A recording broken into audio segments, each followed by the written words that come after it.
ETF index mutual funds నేర్చుకుని stock మార్కెట్లో రాణించాలనుకుంటున్నారా? వెంటనే ఈ నెంబర్కి కాల్ చేయండి. నమస్తే రమగారు. నమస్తే జయ. రమగారు రకరకాల కథలు చెప్తూ ఉంటారు. తెలివైన వారు, తెలివి తక్కువ వారు, దెయ్యాలు, భూతాలు. తెలివైన ఆడవాళ్ళ గురించి, తెలివి తక్కువ ఆడవాళ్ళ గురించి. తెలివి తక్కువ ఆడవాళ్ళ గురించి అన్న స్టోరీలు ఉన్నాయా? కానీ బోల్డ్ నాకు అడగటం నీకు ఇష్టం లేదు. నాకు ఇష్టం లేదు రమగారు. అమాయకపు ఆడవాళ్ళు అడుగుపోని. ఆడవాళ్ళు తెలివి తక్కువ ఏంటి అసలు? ఆడవాళ్ళకి తెలివి ఎక్కువ. అదే కదా. అమాయకపు ఆడవాళ్ళ గురించి ఏదైనా స్టోరీ ఉంటే చెప్పండి. ఏదైనా కాపీ చేయటం జనరల్ గా నేను ఎలా చేస్తున్నానో అలా చూసి నేర్చుకో అని చెప్తామా? అలా చూడటం అంటే ఇప్పుడు నువ్వు నన్ను చూసి నేర్చుకో జయ అని నేను ఏదో కూర చేస్తున్నాను అనుకో, నేను మధ్యలో ఫోన్ చూసుకున్నది తలగొక్కున్నది కాపీ చేస్తావా నువ్వు? వాళ్ళు పరమానంద శిష్యులు అంటే పరమానంద శిష్యులు ఏం చేస్తారు? నుంచున్నది, ముక్కు కోక్కున్నది, తలగొక్కున్నది, చీర కొంగు అటు ఇటు సవరించుకున్నది, చీర సవరించుకున్నది, అవన్నీ కూడా కాపీ చేస్తారు. భలే సిరీస్ కదా రమ్మగారు. పరమానంద శిష్యులు సూపర్. అయితే అంత తెలివైన ఒక అమ్మాయి గురించి చెప్తా. ఓ సూపర్. ఓ పల్లెటూరులోనట ఏదో బ్రాహ్మణ సమాజమే ఒక పల్లెటూరు ఇళ్ళు వరుసగా ఇళ్ళు ఉన్నాయి. ఆ ఇంట్లో ఒక ఆయన భర్త గారికి గారెలు తినాలనిపించింది. ఆ పిల్లకు ఒక 24-22 ఏళ్ళలో ఉండుంటాయి. అంతకుముందు అంతా అత్తగారు ఉండేవారు, అత్తగారింట్లో ఉండేవారు. అత్తగారు లేరు ఇప్పుడు. ఆయన ఆవిడ ఇద్దరే ఉన్నారు. ఏమే గారెలు తినాలనుంది, సామాన్లు పట్టుకొస్తాను, గారెలు చేయవే అన్నాడు. అనేసరికి భార్య సరేనన్నది. ఆయనేమో మినపప్పు అవి పట్టుకొచ్చి పడేసాడు ఇంట్లో. ఈ పూట చేసేయి అన్నాడు. పొద్దున్నే చెప్పాడు. ఏం చెయ్యాలి? మనకు రాదు. అత్తగారికి తెలుసు, అత్తగారు లేదు. గారెలు ఏనాడు అమ్మాయి మడి కట్టుకుని అక్కడ ఏంటంటే వాళ్ళ ఈ ఇళ్లలో పనులు రాపోవడానికి మడిలో చెయ్యాలనుకో, మడిలో యువతల పై పనులు సవరిస్తారు ఈ పిల్లలు కోడళ్ళు. అత్తగారే మడిలో పప్పు నానబోసుకుని పప్పు రుబ్బేసి గారెలు వేసేసి పళ్ళెల్లో పెడుతుంది. ఓహో. దేవుడికి నివేదన చేశాక బయటకు వస్తాయి. ఈ మడిలో చేసే వ్యవహారం మడి లేని వాళ్ళకి తెలియదు, చేయలేకపోతారు. వాళ్ళకి తెలియదుగా, ఈ పిల్లకి తెలియదు. ఈనాళ్ళు అత్తగారు యాక్టివ్గా పనిచేసేది. ఈ పిల్లకి పై సర్దటం, సాయంకాలపు వంట వల్ల కూర నార పచ్చడి నూరటం వల్ల అవి వచ్చు. ఈ గారెలు పాయసము లాంటి పెద్ద పెద్ద వ్యవహారాలు అత్తగారే హ్యాండిల్ చేసి అదేమిటో ఈ అమ్మాయికి తెలియదు. అత్తగారు తూర్పు తెల్లవారుగానే మడిగట్టుకునేది, ఆవిడ పొద్దునే మినపప్పు నానబోసుకునేది, 11 గంటలకు రుబ్బేది చేసేది. మనకేమొచ్చు? ఏమీ రాదు. ఈ పిల్ల ఏం చేసింది? పక్కన ఒక మామగారు ఉన్నారు. ఆ మామగారు భర్త లేరు, ఆవిడకి తల కూడా లేదు, ఆ కాలం అన్నమాట. జుట్టు లేదు, జుట్టు లేదు. ఆవిడని మామగారు గారెలకి ఏం చేయాలండి అంది. ఏముందే, ఓ సేరుం బాతికో ఎంతో ఉద్దిపప్పు నానబోయి అంది. పోసి అని ఆవిడ అనే లోపల సరే అని పిల్ల వెళ్ళిపోయింది. ఏం చేసింది? ఆయన భర్త తెచ్చాడు కదా సేరుం బావో ఎంతో ఉంది, అది అంత డబ్బాడు నీళ్ళల్లో పోసేసింది. ఏవో పనులు చేసుకుంది. గారెలు అవ్వవే, ఉట్టిపప్పుకే. మళ్ళీ వెళ్ళింది. మామగారు గారెలు ఎలా చేయాలంటే ఏదో చెప్పారు పొద్దున. పప్పు నానబోసి పప్పును వడేసేయాలి వడేసి అంది ఆవిడ. వడేసేయాలి అంతే. ఎస్, పరిగెత్తుకుంటూ వెళ్ళిపోయింది. అప్పుడు వెళ్ళిపోయి ఏం చేసింది? పొద్దున నానబోసిన పప్పుని వడబోసేసి ఒక బుట్టలో పెట్టింది. మధ్యాహ్నం అవుతుంది, భర్త వచ్చేస్తాడు. చూస్తే వడబోసిన అట్లాగే ఉన్నాయి, గారెలు అవ్వట్లేదు. ఓహో, మళ్ళీ వెళ్ళింది మామగారి దగ్గరికి. మామగారు గారెలు అన్నారు, వడపోసానండి, గారెలు అవ్వలేదని. దీంతో పదేగా దాన్ని అని ఇవిడ చెప్పే లోపల అది వింటల్లా. ఆవిడకి ఒళ్ళు మండిపోయింది. పిల్ల నేను పొద్దున పూట పనిలో ఉంటా, మడిగట్టుకుంటా, దేవుడి పని ఏదో ఉంటుంది నాకు.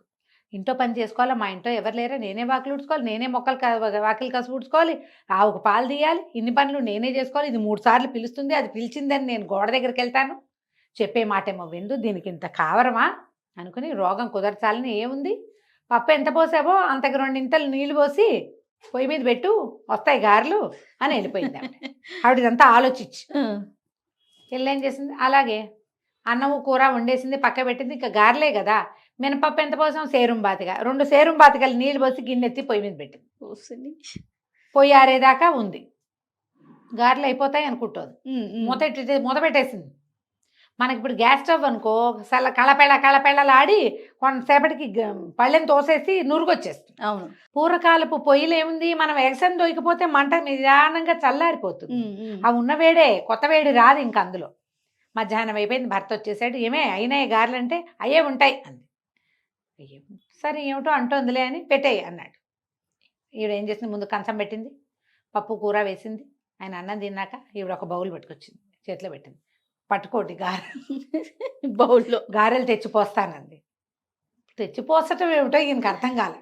ఆ అమ్మాయి ఏం చేసింది, పొయ్యి మీద నుంచి గిన్నె దించి గరిటె పెట్టి కలిపి ఇదిగోండి అని పోసింది. పిండి పోసింది.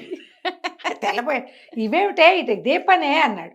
ఏమోనండి మామగారిని అడిగాను, ఇదేట గారెలు పొయ్యి మీద పెట్టమన్నారు, పెట్టాను అనగానే ఏమిటి మినపప్పు ఉడకబెట్టావేమిటే, నీ గుర్తులేదా మా అమ్మ గారెలు చేసేదే, పెట్టా ఉంటేవే విరిస్తే విరగాలి, కరకరలాడాలి, బంగారపు రంగు రావాలి, ముదురు బంగారపు రంగు, ముదురు బెల్లపు 3-4 రంగులు వర్ణించాడు ఈయన. నాకు తెలీదు, మా అమ్మగారిని అడిగా, పప్పు పోయి అన్నారు, వాడే అన్నారు, పొయ్యి మీద పెట్టు అన్నారు. నీళ్ళలో పొయ్యి మీద పెట్టమంటే నీళ్ళు పోసి పొయ్యి మీద పెట్టు.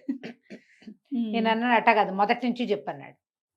పప్పు వాడేయమని నానబోయమన్నప్పుడు వచ్చేసా, వాడేయమన్నప్పుడు వచ్చేసా, 3వ పని చేశా అనగానే ఉన్నారు. చిచ్చి అట్లా కాదు, పిచ్చి పని చేస్తావు, పప్పు అంతా పాడు చేస్తావు, నీ మొహమండ అని తిట్టిపోసాడు. ఒళ్ళు దగ్గర పెట్టుకుని సరిగ్గా కనుక్కొని చెయ్యి అని కేకలేసాడు. నూనె తెచ్చా కదా, నూనె పొయ్యి మీద పెట్టి వెయ్యాలి అనేసరికల్లా సరే అయ్యింది. సరేనండి. ఆ పూట అంతా తిట్లు తింది, కాసేపు ఏడ్చింది. ఇటా పెంచారు, నేను నా నెత్తి మీద పడేశారు అన్నాడు మొగుడు. శాపనార్థాలు పెడతారు, మీ అమ్మ ఇట్టా పెంచింది, మా అమ్మ ఎట్టా చేసిందని. ఆ పూట గడిచిపోయింది. మర్నాడు పొద్దున్నే మామగారి దగ్గరికి వెళ్ళి, మామగారు దయచేసి సరిగ్గా ఎలా చేయాలో చెప్పరా, మా ఆయన తెగ తిట్టాడండి, చేసుకోలేదు సరే అంతే అన్నది. మామగారు అంది, సరే లేవే నేను చేస్తాను, నేను ఎట్టా చేస్తున్నానో అట్టా చేసుకో అనగానే సరే. ఆవిడ మినపప్పు పోసింది, పిల్ల కూడా మినపప్పు పోసింది. ఇంతలో ఏమైంది, ఆవిడ మినపప్పు పోసి ఆ పని ఏ పని చేసుకున్నాక మంగళతను వచ్చాడు. పిల్లక మా అమ్మగారి వైపే చూస్తుంది. మంగళతను వస్తే ఆవిడ ప్రతి 2 నెలలకు ఒకసారి తల నున్నగా చేయించుకుంటారు పాపం, పాతకాలం కదా. వాడొచ్చి మంగళరత్నం వచ్చాక తల నున్నగా చేయించుకుని ఆవిడ బావి దగ్గర నీళ్ళు పోసుకుని నెత్తిమీద ముసుకేసుకుని కూర్చుని పప్పు రుబ్బారు. తర్వాత అది చూస్తూనే ఉంది. పప్పు రుబ్బిన తర్వాత పొయ్యి మీద నూనె పెట్టి గారెలు వేశారు. సేమ్ డిట్టో మామగారు లాగానే చేయాలి. ఈ అమ్మాయి ఇంట్లోకి వెళ్ళింది, పప్పు గది అక్కడ పెట్టుకుంది. తర్వాత ఒక కుర్రాడు వాకిట్లో వెళ్తుంటే, ఒరే మంగళబాయిని కేకేసుకురారా అంది. వాడెవడో వచ్చాడు. వచ్చాక మామగారు ఏం చేశారు, పెరట్లో కూర్చుని పెరట్లోకి రారా. వాడికి అర్థం కాలే, ఏం చేస్తున్నామో తెలియటల్లా. కానీ ఆవిడ తల తీసేయరా అంది. అయ్యింది. అక్కడి నుంచి స్నానం చేసింది బావి దగ్గర. మామగారు బావి దగ్గర స్నానం చేశారు. ఈవిడ కూడా చేసింది. అక్కడి నుంచి ఒక తెల్లటి చీర అత్తగారిది ఉంది లోపల, ముసుకేసుకుని పప్పు రుబ్బుతోంది. ఈ లోపల ఏమైంది, భర్త గారు ఎక్కడికో వెళ్ళి పక్క ఊరు యాయవారానికో దేనికో శేషానికి వెళ్ళాడు. లోపలికి వచ్చాడు. వస్తే వెనక నుంచి చూసేసరికల్లా పొయ్యి దగ్గర రోల్ దగ్గర కూర్చుని పప్పు రుబ్బుతున్న వాళ్ళు కనపడ్డారు. వెనక నుంచి చూసాం పక్కింటి మామగారు అనుకుని, అదేమిటే తయారు అట్టా చేస్తున్నావు, పక్కింటి మామగారిని అడిగి చేయించమన్నాను కానీ మామగారినే కూర్చోబెట్టి చేయిస్తావుటే అన్నాడు. అనేసరికల్లా ఈవిడమ్మ ఏం చేసి వెనక్కి తిరిగి, మా అమ్మగారితో ఎందుకు చేయిస్తానండి, ఆవిడ చెప్పినట్టే చేస్తున్నాను, నేనే చేస్తున్నా కాదు అంది. నిర్ఘాంతపోయాడు. ఏమిటా ఈ తెల్లచీర ఏమిటా నువ్వు అన్నాడు. తీరా చూస్తే జుట్టేది, జుట్టు లేదు, బొట్టు లేదు, కూర్చునుంది. బొట్టు మామగారు పెట్టుకోలేదు. ఆవిడ ఏం చేస్తే అది చెయ్యాలి కదా. అదే కదా. నిర్ఘాంతపడి పోసి, నీ కడుపు పొడక ఇట్ట తయారయ్యేమేమిటి, పునిస్త్రీ దానివి, ఇదేమిటే అన్నాడు. మీరు మామగారు చెప్పినట్టు చేయమన్నారా, పొద్దు నుంచి కూర్చుని చూసా, మామగారు ఏం చేశారో అదే చేస్తారు, ఇగో పప్పు రుబ్బుతున్నా గారెలేస్తా అనగానే మొగుడు అమ్మ నా బూతులు తిట్టి అద్దం తీసుకొచ్చి అద్దం చూసుకో ఎట్టా ఉన్నావు, మామగారు ఏం చేశారు, నువ్వేం చేస్తున్నావే, ఎటా వెళ్తావే ఈ అవతారంతో అంటే. ఏం చేస్తుంది, నేను చచ్చిపోయానని ఇప్పుడు నేనే గారెలు వేసుకు తినాలని తెగ తిట్టాడు భర్త. సరే అక్కడి నుంచి గారెలు వేసుకుని తిన్నారు. జుట్టు వచ్చేదాకా మా ఇంటికి రావద్దు అని వాళ్ళ అమ్మ కబురు చేసి పుట్టింటికి పంపించాడు. తలకాయ నెత్తి మీద జుట్టు వచ్చేదాకా ఎవరికి కనపడడానికి వీల్లేదు, మనిషి అన్న వాడి కంట పడితే మర్యాదగా ఉండదని పంపించారు ఊరికి. కథ కంచికి మనం ఇంటికి. చాలా బాగుంది రమ్మగారు. మనం కాపీ చేస్తాం జయ. అవును, ఇది సరదాగా నవ్వటానికి వింతగా ఉంది, కానీ ఇప్పటికీ కూడా కాపీ క్యాట్స్ ఉన్నాయి. ఎలాంటివంటే ఇవి భర్తలతో పోట్లాడడానికి, అత్తగారితో పోట్లాడడానికి, ఆఫీసుల్లో యుద్ధాలకి, పక్కింటి వాళ్ళ పీచమణచడానికి ఇలాగే కాపీ క్యాట్స్గా బిహేవ్ చేస్తారు.